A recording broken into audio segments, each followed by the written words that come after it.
Perkenalkan, kami dari kelompok 8 dengan saya Safa Nur Amalina dengan NIM 1010524080.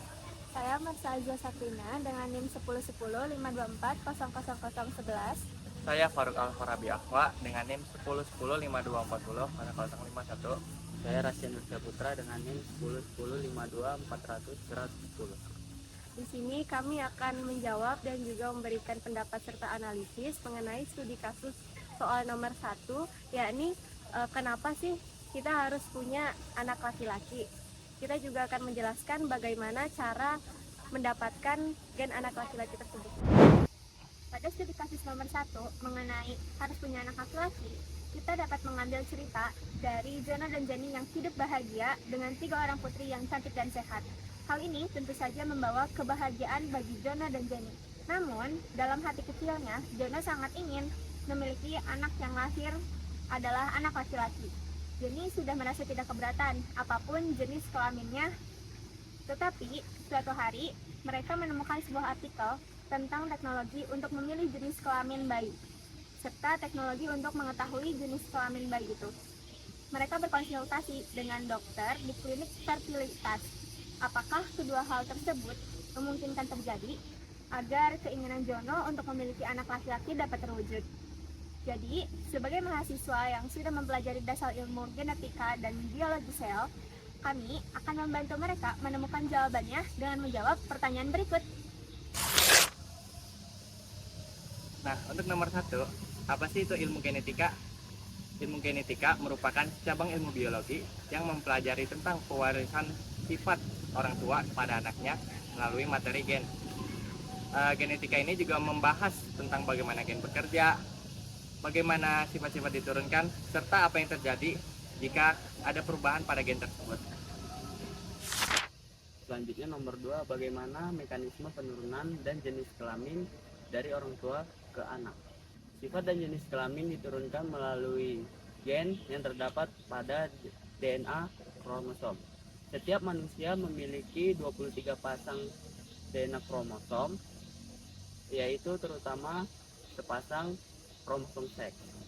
Perempuan memiliki kromosom XX, laki-laki memiliki kromosom XY.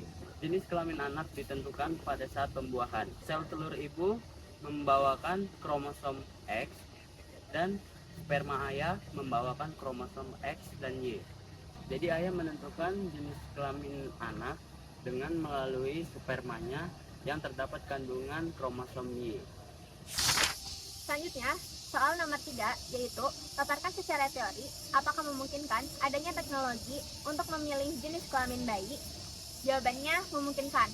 Yang pertama, di sini ada teknologi pre-implantation genetic diagnosis atau pre-implantation genetic testing.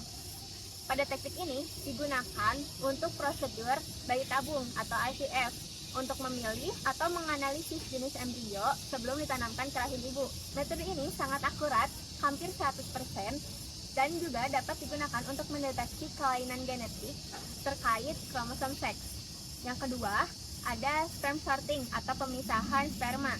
Teknik ini memanfaatkan perbedaan berat antara sperma pembawa kromosom X dan kromosom Y, karena sperma X sedikit lebih berat dibandingkan sperma Y, sehingga dapat dipisahkan menggunakan densitas khusus.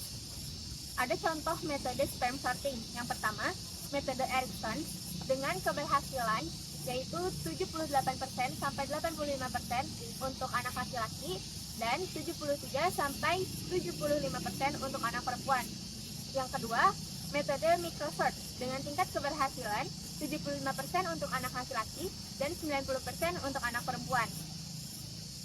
Pada metode ini, setelah sperma dipisahkan, proses fertilisasi dilakukan dengan teknik ICSI atau intrasitoplasmic genetic injection, dan embrio yang dihasilkan dapat diuji terlebih dahulu menggunakan metode PGT untuk memastikan jenis kelaminnya sebelum ditanamkan ke rahim ibu.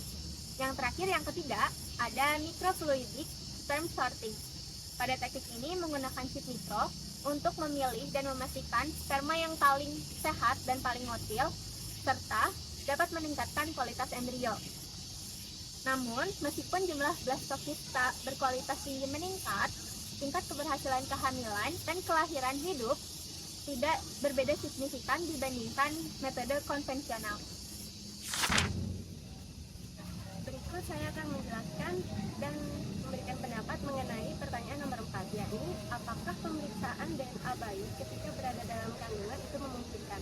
Jawabannya iya, pemeriksaan sangat memungkinkan.